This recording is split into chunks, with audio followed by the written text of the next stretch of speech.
Sheeko gaban, sheekadii wiilka iyo gabadhii. Qorraxdu markay sii dhacaysay, magaalada Muqdisho waxaa ka muuqday iftiin dahabi ah oo ku fidayay dariiqyada iyo dhismayaasha dhaadheer. Wiil dhalinyaro ah oo la oran jiray Ayaanle ayaa fadhiya kursi ku yaal jardiin yar oo magaalada dhexdeeda ah. Wuxuu gacanta ku hayay taleefankiisa, indhihiisuna waxay ku dheganaayeen fariin uu sugayay in ay timaado. Muddo yar kadib, fariintii ayaa timid. Waa gabar la yiraahdo Nasteexo oo uu dhowaan ku bartay baraha bulshada. Sheekadoodu waxay ku bilaabatay si sahlan, balse si degdeg ah ayay u noqotay mid xiiso leh. Ayaanle, Nasteexo, maalin walba markaan kula sheekaysto, waxaan dareemaa in wakhtigu si dhaqso ah u socdo. Nasteexo, adigana sidaas ayaan dareemaa. Waxaa laga yaabaa in sheekadeennu ay leedahay wax gaar ah.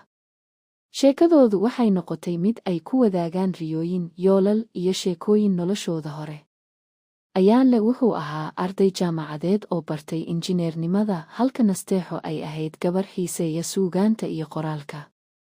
Inkastoo ay kala fog yihiin, xiriirkoodu wuxuu noqday mid ay ku dhisaan kalsooni iyo ixtiraam.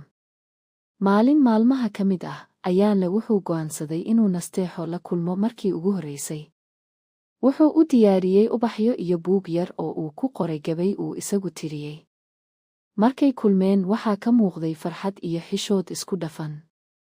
Nasteexo waxay tiri iyadoo qoslaysa, waan ogaa inaad tahay qof hadal macaan, laakiin maanta waxaad tustay inaad tahay qof qalbi fiican leh.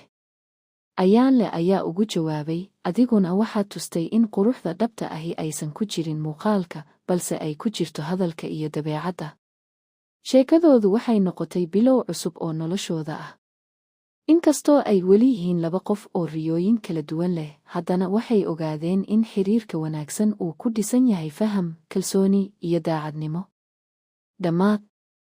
Sheekadan waxaa qoray Xasan Maxamed Absuge. Ciwaanka follow dheh si aad ula socoto qaybta 2. wax walba soo dhigno. Mahadsanid.